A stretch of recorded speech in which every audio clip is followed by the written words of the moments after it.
Today, I have the privilege of hosting an exceptional guest on our series, Empowering Communities. He's a young man who embarked on a harrowing journey from the river Gambia to Malta, a journey through the deadly Sahara Desert and the perilous Mediterranean Sea. What makes his story even more remarkable is that he didn't just survive, he thrived and penned his journey in a book that is a testament to courage and resilience. Join me as I welcome Lamine Sadi. I am Lamine Sadi. I came to Malta in 2013 at the age of 15. And I've been living here for almost 11 years now. I decided to write a book from the river to the desert, and from the desert to the Mediterranean Sea, landing in Malta. And I do believe this book is going to change a lot of people's life and inspire the future generation coming.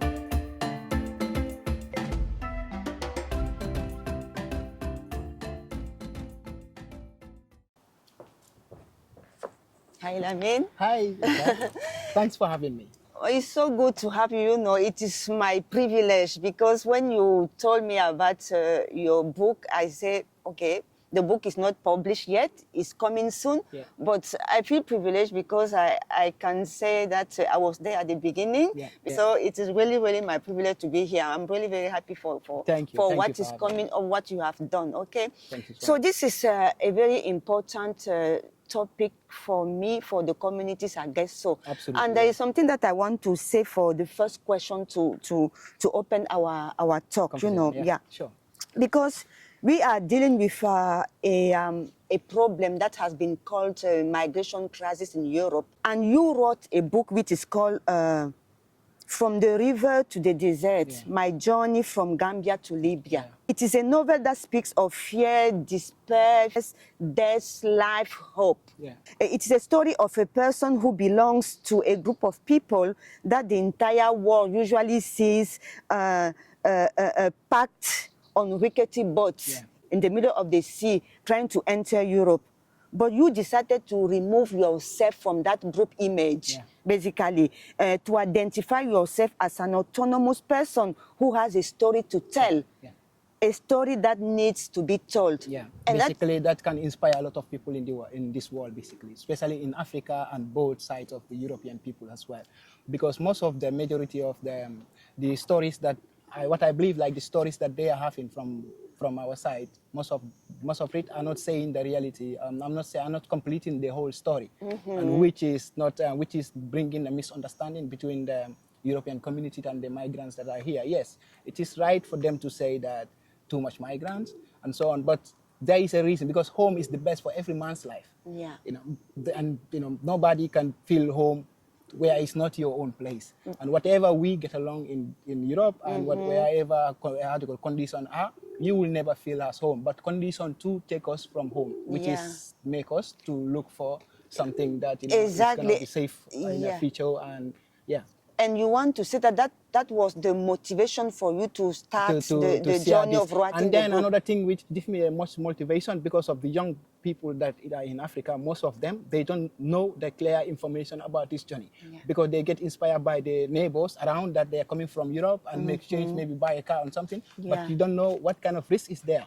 And as me, that I come in this journey, I will never even intend even a worst enemy as yes, you said to this journey, because it's the worst nightmare ever for passing to cross by. I understand that. And talking about nightmare, because of course the journey is long from home at 16 years old, because you were 16 years old. How can a 16 years old decide to go away from home?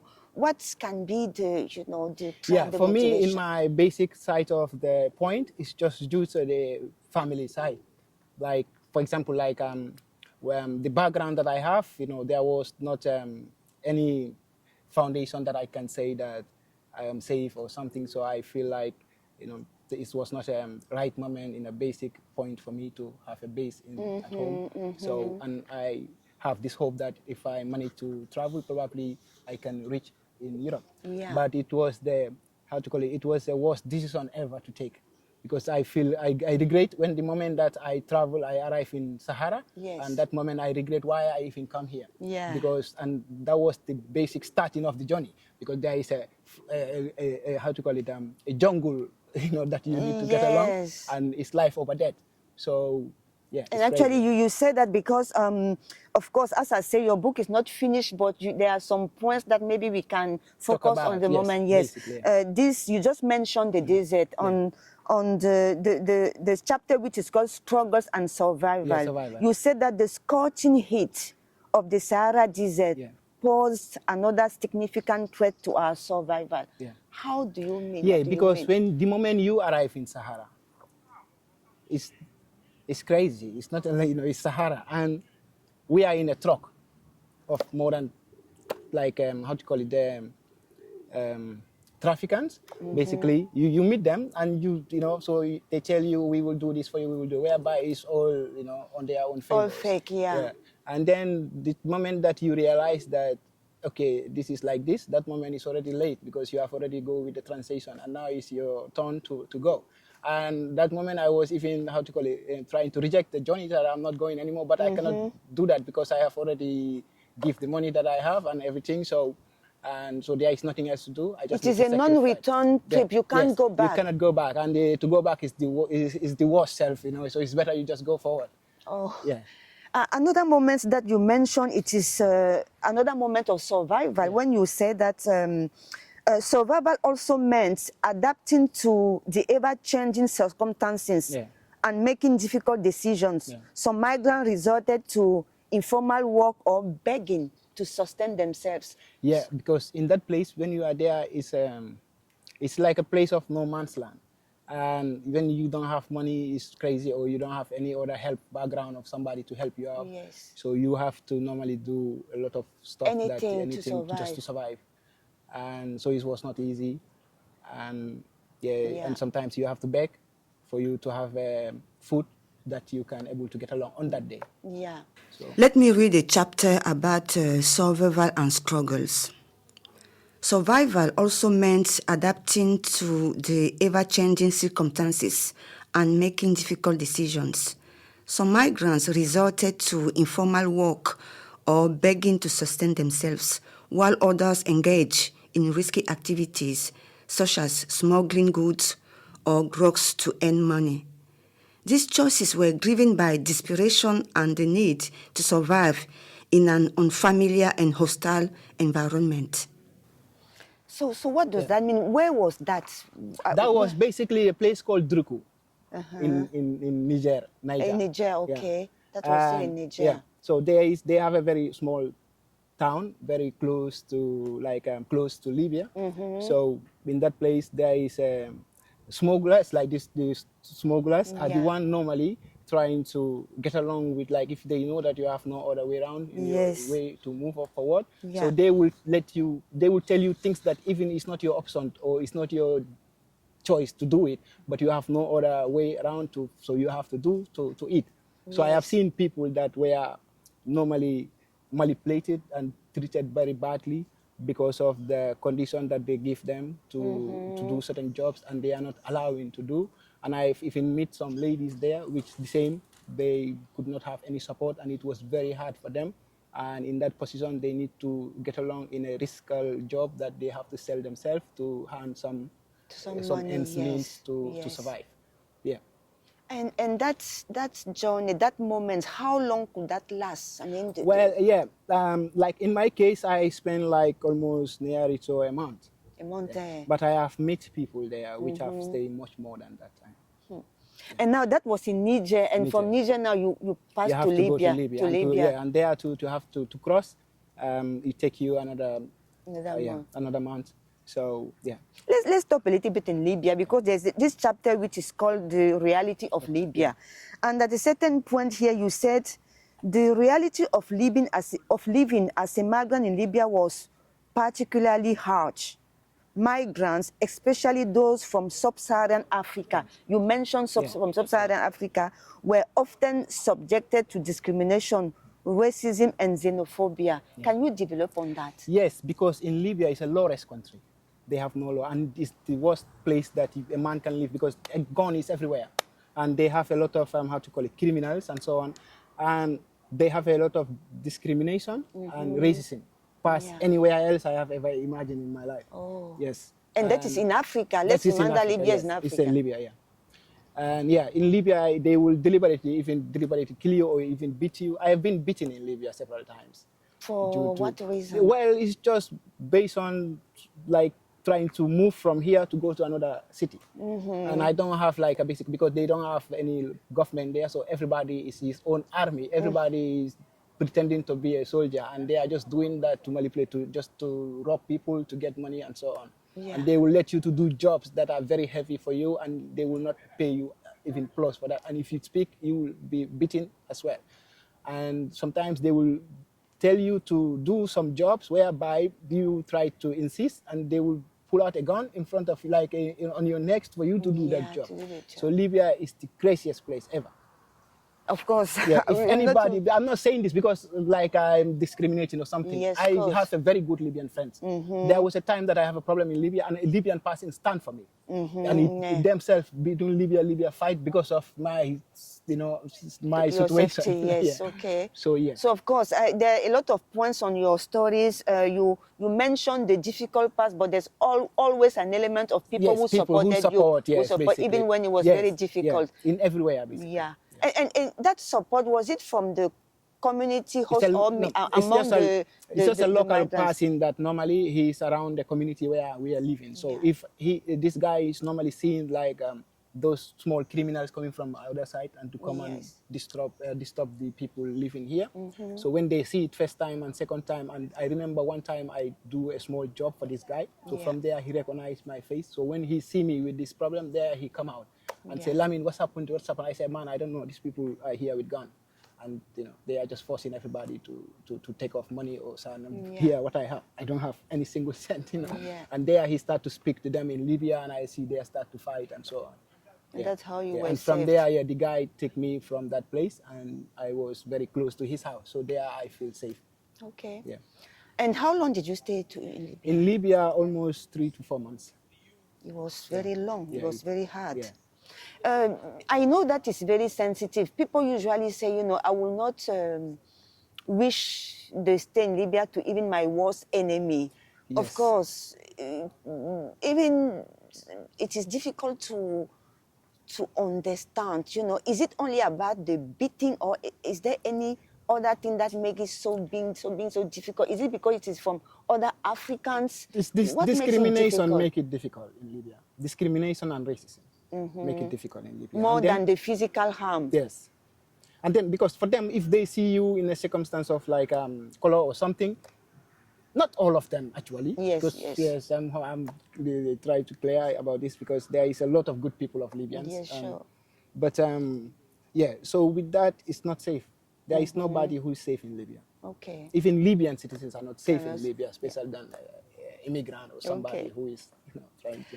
Okay, then you stayed there and then you crossed. How was it So crossing? when I stayed there, and by time, so there was a time that normally we after we have to take a boat. Yeah. So to take a boat is a place that I'm living. So there is this traffickants that they come around and talk to people, and these are Libyan self. And they are part of the government. They are armies and all those. So they come with a uniform. And official uniform. Are the one doing the and they are the one who normally escort us to the beach, to the sea, and put us in the boat. And in broad daylight. No, it was around at night, something like that. And they because even to take a boat, I never know what kind of boat is this. But when I arrived, they tell us you have to take this boat by yourself and put it in the sea. There I start to feel doubt and crazy in my head that what are we doing and what are we gonna take? This is the boat we're gonna go in. And they say, this is, and now you cannot go back. So they will even beat you to take the boat fast. And then everybody hold the boat and then we put it in this thing. And then they say this way, Lampedusa, go. No compass, no even a good drive. So and then. Oh my God! That's why even a worst enemy will never. I will never intend anybody to pass in this. The fear in the sea in the night. Yeah. And now we have to go by force because they are standing with and then if they see that people are making slowly because they are thinking too much, they start gone with in the air. Yeah, in the air, and everybody hear that. Now You just run into the boat. join in the boat, and then we start from. So we have a problem because they don't give us a good captain. They don't give us a compass. They just say, you see this, straight just Lampedusa, follow.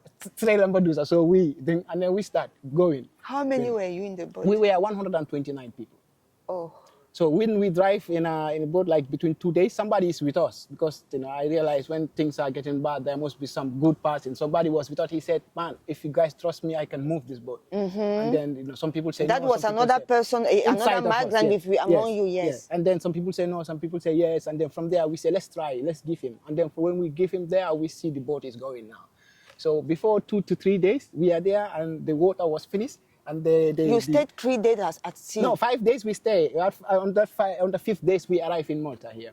But on that moment too, we have a problem because the petrol is finished and the water for drinking is finished from the first day. And no food, no nothing.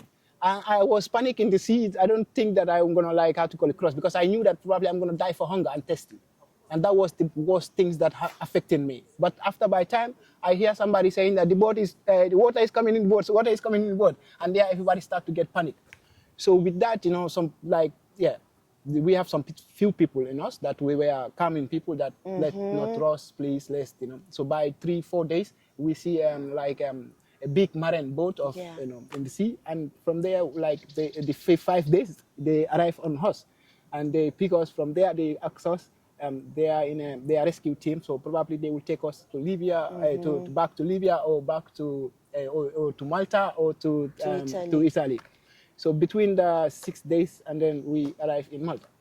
But you didn't eat from day one to from there. But on the day of rescue, they give us food. Ate. Yeah, they were good people. They were It was an American Marines boat. This was the biggest boat I have ever seen in the sea. Yeah. No one was harmed. No one died. No, we were lucky. But everybody was weak because some people, Yes. when we arrived, some people could not even walk. They take them yeah. almost 2 months. They were in hospitals. Of course, because for 3 days without water Yeah. and then you managed and basically, you are up to Malta. Yeah, I'm grateful about the time. And I so guess on. that. Yeah. I guess that the story is very long because the emotions that go through and the fear. You can even make me cry. So what is okay. Okay. We don't want you to cry. But the good positive aspect of your story is that you were welcome to Malta. You were a minor, so you were actually lucky compared to the others. So you were taken care of. Yeah, and I am grateful about that because when we arrived in Malta, Maltese government, they try a lot. They do one of the best things I can say, Yeah, they rescue us and they give us a shelter, which is how to call it, ours. The place called Minor Center in Sahara. And I lived there almost till I have 18. So I was living with the government social workers. Yes. And they push us to go to school, and they help a lot. So you study what school? What studies? Well, when I was in the camp, the government is preparing for us in education of English language and Maltese language and integration. Yes. And and a lot of things. So they have even give us an opportunity if anybody wanted to go to MCAST or, or university as well, you can try. So we were 2 of us, which we wanted to go to university. So one of us is in the university already. And me, I didn't normally go, but I still go to MCAST. MCAST, yes. But due to the time that I have on that moment, because they give us an exam, but at the time I have, I could not able to make it for that exam to go to the university. I see. But after then, the government always push you to tell you whatever is going on. If you don't go to school, you will not sign. So that is something which is good for us. Yeah. And that moment, I didn't realize that it was like they are trying to give us a good educational system. But by time I realized that what they do, it was the best thing. Okay. And then from there, and then I have the people too who are around me in the camps too. One lady called Bernadette, she's one of the women who see me like a son. And up to today, she's like my mother. Okay. And she's number one part too, who normally like encourage me and give me inspiration to, I mean, you have to go to school, you have to, You have to make different things. Yeah. So what you are saying is so in contrast, with the stories of complaints that we hear from other migrants who, regularly say that, Yes. government is not supportive to Yeah, them. well, I do understand, like, everybody have a different experiences. But the government, what I know about them, they try. Especially ours is a government branch. It's the agency for the welfare of asylum seekers. Yes, Yeah. so basically they do the best. I know Alosia is one of the best bosses as well, and they do the best for us. So it is actually what I understand from what you're saying, that is up to any person to take the opportunity it's up to you individual person. Because I realized not everybody is cooperating with them. Okay. Even the time I was there. What do you think? Why? Well, I think it's the mentality of the individual. Because I remember the time I was meant to go to MCAS, and some people tell me, hey, we don't come here for school, and whereby they were just giving me that to discourage me. Okay. But by the help of Bernadette and all those ladies in there, I managed to go. Yeah. And when I go to school, MCAS, I just do part-time. So that time I was getting paid like €5, something like, or €4 something. But the moment that I finish the exam, I get paid straight to €7.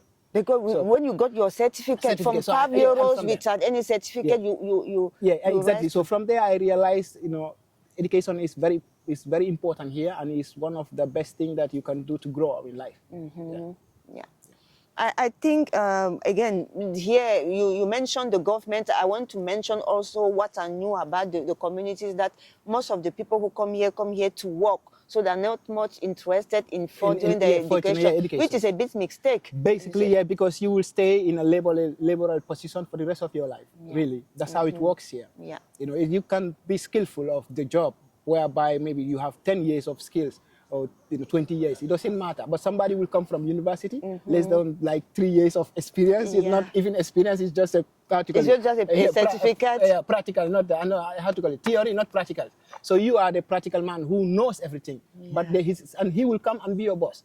So I see that now. In terms of here, we need to go to school. We need to learn. Yeah. And even writing about this, how to call it, the book was started from those days, basically. When you were still a student. Yes. So actually, I wanted to come to that because, first of all, the book is very powerful. We are talking about education now, which is a very powerful topic, So is this also one of the impacts that you want the book to have to other members of the community? I will love a lot of, I will love this for them to have a look, because I do believe it's going to impacts a lot of people in life. I do believe they will have a lot of things to learn from my experiences to where I grew up in life. Yeah. Yes. But only so, because we started the conversation with the block. People see a block of migrants at sea, coming to invade Europe. That is the image now. Having someone out from that who tell the story, do you think that your story will also be impactful to the local communities? Yes, I do believe that, because it's gonna, because what I said, in the books and all my readings and so on, a lot of people that basically, even when they read it, even they have an intention to come to Europe, they will know this boy, what he's saying is the reality of this journey. Yes. And he's gonna teach them to know the risk and the consequence of taking this journey to come to this world. Away from the lies of the smugglers, because the story out there, it is really the stories of the smugglers. Exactly. Yes. So those smugglers, because basically they don't care.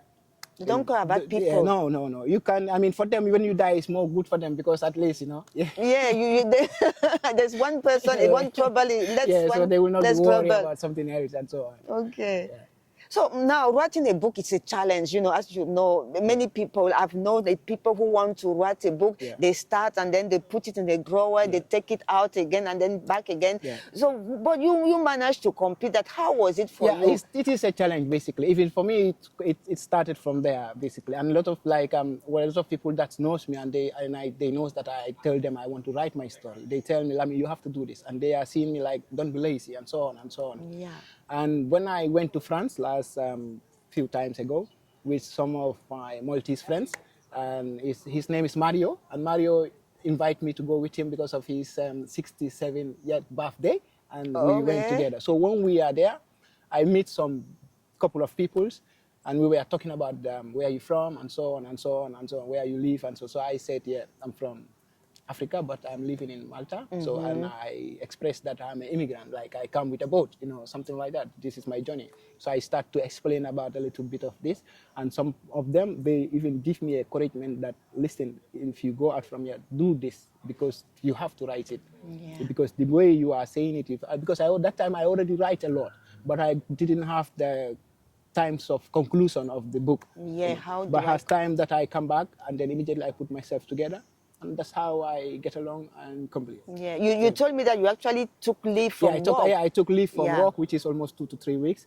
And with that, I focus and meet some people too around that they can able to rectify me with things that I normally write and they are not correct or something like that.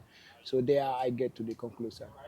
You said a very we heading to the conclusion of this talk because there is a lot to say, but we don't want to spoil too much. You know, Yeah, the ideas that people read the book until it come out. Yeah, it come out. And there I would love to meet you again. For sure, yes, talk about it. But you are very positive about the way the Maltese welcome you here. Is it a way that the other immigrants, other members of the community can behave for them to be less negative, let's say? So that would be the word, you know. Is there a trick? What's... Yeah, the point is like, I think it's depend on every individuality. I see that. It's because, the way you behave and the way you think. Yeah. This is something that we have the most. So that's why to think positive is the best thing in life. Think positive, okay. Yeah. Okay, the talk, as to say, it is powerful. I wish that the book would be published very soon. Thank you. So I want to thank you so much for taking the time. You came directly from work to be here, so really thank you. You deserve it because I know you for a long time, and I know that you put a lot of effort toward the African media and then empowerment of the youth and so on. Yes. And you are one of part of the best supporters that are here in Malta that stand for the people and trying to make people to integrate with the system of Malta, which is grateful, and I'm grateful for that.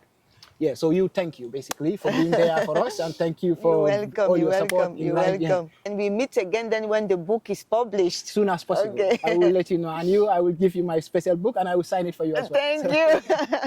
Thank you, Lamine. Sure, Thank you. Thank you very much. Thanks. Cheers.